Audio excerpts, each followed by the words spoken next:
I want to make this almost a continuation from the last podcast. Okay. So if you remember at the end of the podcast last time, I gave you a Quran. Yeah. Now this is very interesting because at the time you wasn't Muslim then. Yeah, that's right. And now, alhamdulillah, you are. Yeah.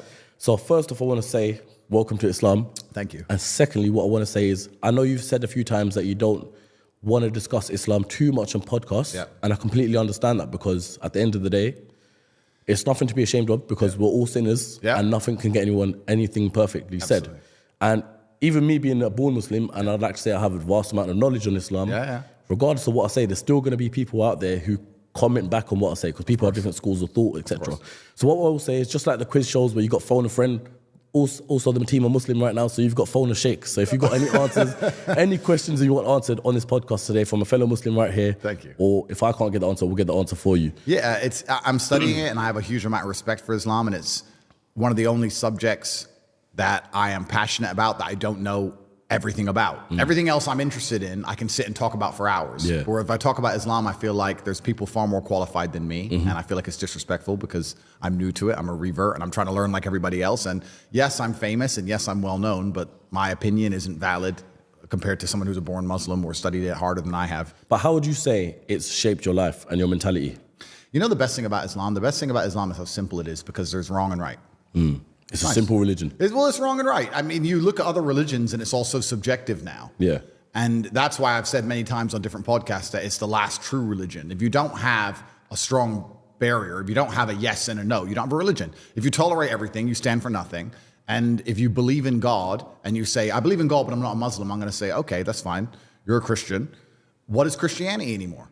What does it mean? You can go to a Christian country, and America, let's take, for example, and you'll get in more trouble for insulting George Floyd than you will for insulting Jesus Christ. Yeah, for sure. You can walk down walk down the street with a T-shirt saying Jesus is gay. Girls barely go to church. If they do, who knows what they were doing the night before. None of it means anything. And then if you go and find a Christian that says this trans person has changed gender, what do you think about that? Christians are so soft, they're going to go, well, I hope he finds redeem, and I hope he finds guidance. Haram, bro. Haram. No, you didn't. It's haram. And I like that it's yes and no. And what's the point in a religion if you're too afraid to say what you believe in, or afraid to stick up for it, or afraid to defend it? Then what's the point in any of it? So I feel like it's the last true religion. I feel like it's the last religion on the planet. And it's kind of interesting because since my reversion, I've had lots of conversations with the right-wing conservatives who were upset by my reversion as if I cared. And a lot of them said to me, oh yeah, but it's a Christian country. We need to restore Christianity to England or wherever. And they don't seem to understand that the basic law of the universe is that power vacuums get filled. This is the basic law of the universe. If a tiger arrives in a brand new habitat and there's no other predators, it's going to destroy and eat all the rabbits and it's going to take over. Facts. Anyone who's in the West who's concerned about the spread of Islam should be more worried about the absolute fall of Christianity. The reason people revert to Islam is because they're looking for God and they can't find God anywhere else. Yeah. It's Christianity's fault for being so weak and decadent. Yeah, we were discussing this as well as a group earlier on, and we were like, the UK majority of it is a Muslim, population. So it's gone past the point where it's now deemed as a Christian country because there's more Muslims than Christians in the first place. This is the Islamic Republic of Great Britistan, and the thing about it, but the thing about it is, it's not even about numbers. It's about strength of belief. If you wake up and you want to truly live a religious life, and you want to feel like you have religious conviction, and you want to feel the fraternity of a religious life, and you want to have the boundaries and constraints of a religious life, you're going to be attracted to Islam. You're not going to be attracted to Christianity because you can wake up and say, I'm a Christian, and nothing changes. Yeah. Nothing changes and nobody cares. And that is Christians' fault. So I've had a lot of people complain at me as if, like I said, as if my personal choices are something I should... I mean, it's kind of, I'm self-analyzing as I talk here. I find it very, very interesting that Christians look at Islam as a threat as opposed to just understanding that it is a massive power vacuum because Christianity feels godless and you do not feel God in Christianity anymore. And that's the reason that people are so attracted to Islam. That's the reason I was attracted to it, because I respect it. How can you believe in something you don't respect? I don't know, and that's a general question for anything. You have to respect it. You have to look at the creeds and say, okay, I respect that. I respect how they defend their religion. I respect how they're black and white on certain issues. I respect all of these things. Also, it's kind of interesting because if you want to measure the success of a religion, you can measure it in regards to how many people follow it, or like you just said in the UK, or how fast it's growing. But I think the number one measure of success for a religion is how well it preserves the sanctity of a society. I think that if you want to say, is this a successful religion?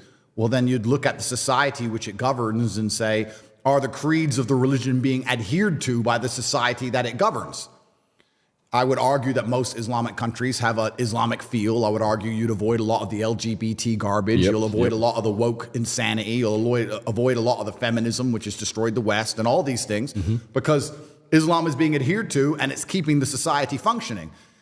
Do I go to Christian countries and feel like Christianity is preserving them?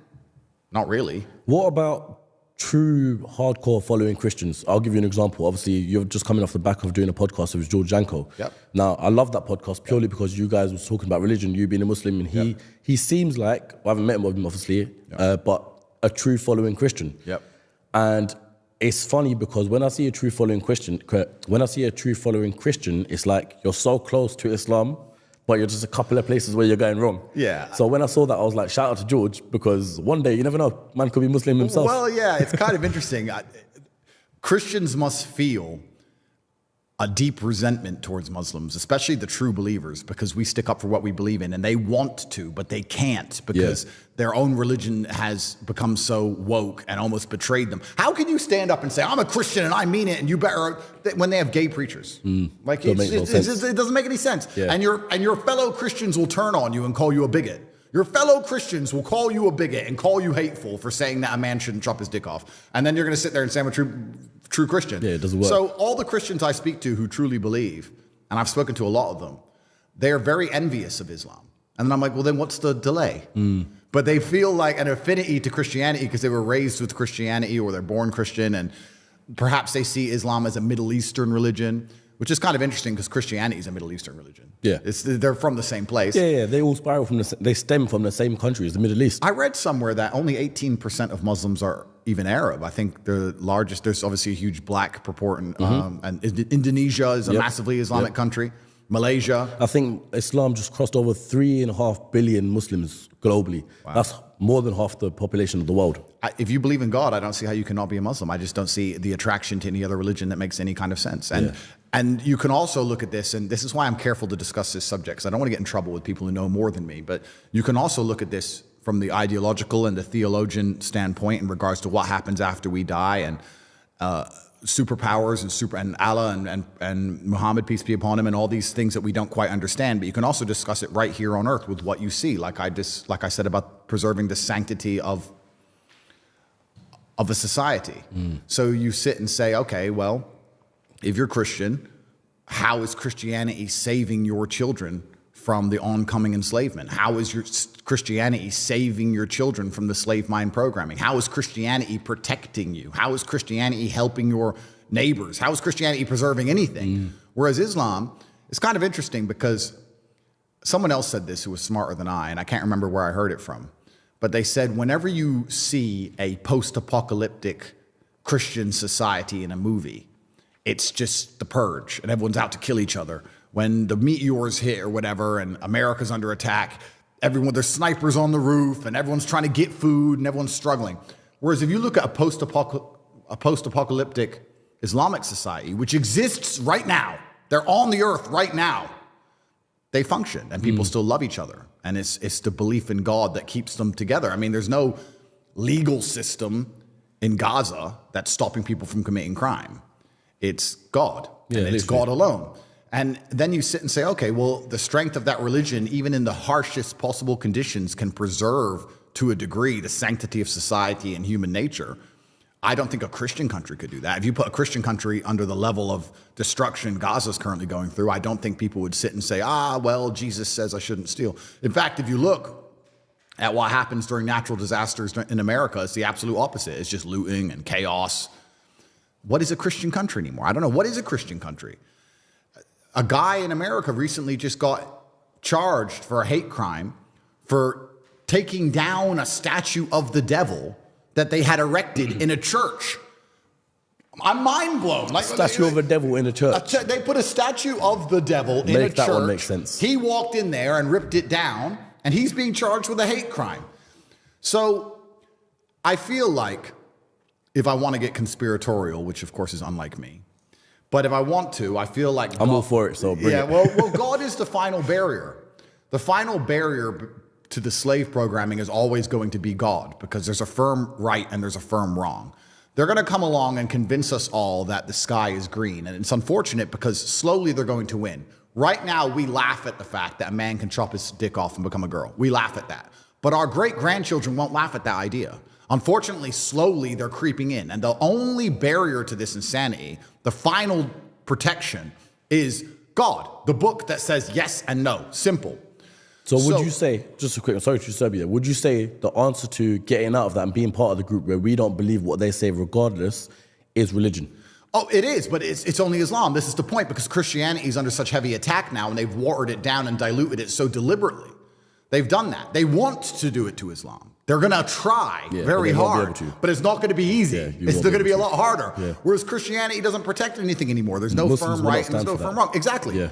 So that's why Christianity is under deliberate attack, because they don't want people to be religious. Because when you're religious, you're going to have a firm right and a firm wrong. The primary goal of the Matrix, and the primary goal is for them to get you in a position where you'll accept the slave programming regardless of what your own eyes tell you. That's their primary goal. Their primary goal is for you to walk through life with a mask on, full of vaccine, seeing everyone around you fully functioning and healthy and scared of a pandemic. Or walking through life and meeting a nice gentleman and calling him a man. That's what they want. They want you to ignore your eyes. So, and it's unfortunate, they've already got a huge percentage of the populace there who will walk outside and see the sky is blue, watch the news and being told it's pink, and look at it and go, oh, I must have made a mistake. Yeah, it's must have made a mistake, yeah. So that's their primary goal, and religion prevents that. So they've come along and they've deliberately assaulted God, and they've assaulted the Christian faith, and it was a test for the Christian people to stand up and resist, and they failed. So when they complain now about Islam conquering Western nations, I say, well, you failed. You failed. It's now a power vacuum. Power vacuums get filled, and anybody with a true heart and true conviction who truly wants to respect God is going to be attracted to the Islamic faith because you have failed. I don't want, bro, if you're going to go to war, which I just described, because war is nothing other than controlling of ideas. That's all war is. The reason we send tanks to some random field and blow things apart is to gain influence over a geographical area so we can control, to control the ideas of that area. So I just described a war to you. It's a spiritual war, but it is a genuine war. If I'm going to go to war against Satanists who are going to try and poison my children and enslave me, who do I want on my team? Think about it. You're about to go into a bar fight. You want to roll with the G's, or you want to roll with a bunch of pussies? It's a war. And if every time I say to Christians, bro, look what they're doing to Christianity, and their answer is, yeah, well, yeah, I pray for them. Bro, no. Haram. Haram. It's interesting. It's interesting because speaking about it now, everything you just said there is pretty much written in the Quran that there's going to be a war coming against the Muslims versus the rest, in the sense of, well, they're going to try and take everyone away from Islam and try and do that. But obviously the true Islams are going to stay there. Now, it's interesting because with recent technologies, what I've heard in Islam is that the way they try to do it is they want to combine technology with human to create the same power as God. Yeah. Right? Now, I look at things like, this might be a conspiracy once again, but the new Apple Vision Pro that's just come out. I look at that and thinking, so you basically want everyone to wear headsets out and about around the whole world and just live, that's fully living in the Matrix. In the Matrix, bro, yeah. It's scary. And like I said, we will laugh at that. But as technology progresses and our children's children, you're right. People are going to be living completely in a digital world with little glasses on. Yeah. I mean, I'm not going to lie to you. I've seen the Apple Vision Pro. I've seen some of the things it can do. I refuse to put it on because I have balls, so I can't.